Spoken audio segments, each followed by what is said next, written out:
IPL 2025-এ KKR এর জন্য এখন একটা কিন্তু মুহূর্ত, মানে সময়, তারা এখন পাঞ্জাব কিংসের সাথে মাঠে নামবে।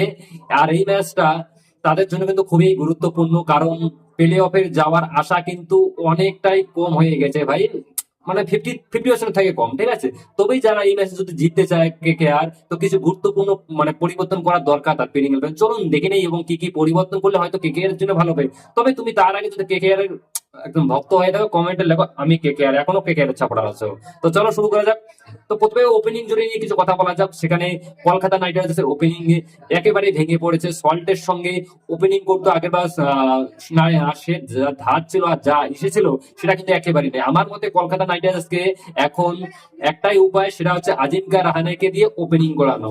তার কারণ আজিঙ্কা রাহানে ভালো ফর্মে রয়েছে, এবং যদি আমরা কলকাতা নাইট রাইডার্সের বেশিরভাগ ম্যাচে দেখি, তো রাহানে কিন্তু ডাইরেক্টলি না হলে কিন্তু ইনডাইরেক্টলি ওপেনিং করতেছে। কারণ ওপেনিং যদি আমরা দেখি, তো ভাই দু চারটা বল খেলে চলে যায়, ঠিক আছে, কোনো না কোনো প্লেয়ার খুব তাড়াতাড়ি আউট হয়ে যাচ্ছে, তাই অধিনায়ক আজিঙ্কা রাহানে কিন্তু ওপেনিং হয়তো আসতে পারে।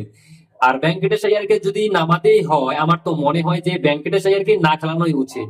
যদি নামাতেই হয় তাহলে তাকে 3 নম্বরে সুযোগ দেওয়া হোক, 4 নম্বরে রঘুবংশকে দেওয়া যাক। হ্যাঁ, এবং 5 নম্বরে রয়েছে রিঙ্কু রাসেল, রমনদীপ রয়েছে। এবার রমনদীপের কথা বলতে কি বলবো গুরু, যা রমনদীপকে রাখা হয়েছে। রমনদীপ না করে বোলিং না করে ব্যাটিং, তারপর রমনদীপের যে পারফরমেন্সটা দেখি, তাহলে কিন্তু একদম ভাই জঘন্য। কিন্তু ভাই তার জায়গায় হয়তো মহিষ পান্ডে টান্ডে কাউকে একটা চান্স দেওয়া দরকার। তারপর মহিষ পান্ডে আমরা গত বছর দেখেছিলাম একটা ম্যাচে চান্স চান্স পেয়েছিল, খুব ভালো করেছে। আর এমনকি রমন পাউলকে সুযোগ দেওয়ানো যায়, রাসেলের জায়গায় যদি সুযোগ রমন পাউলকে সুযোগ দেওয়া যায়, তাহলে কিন্তু একটা অ্যাডভান্স হতে পারে, ঠিক আছে।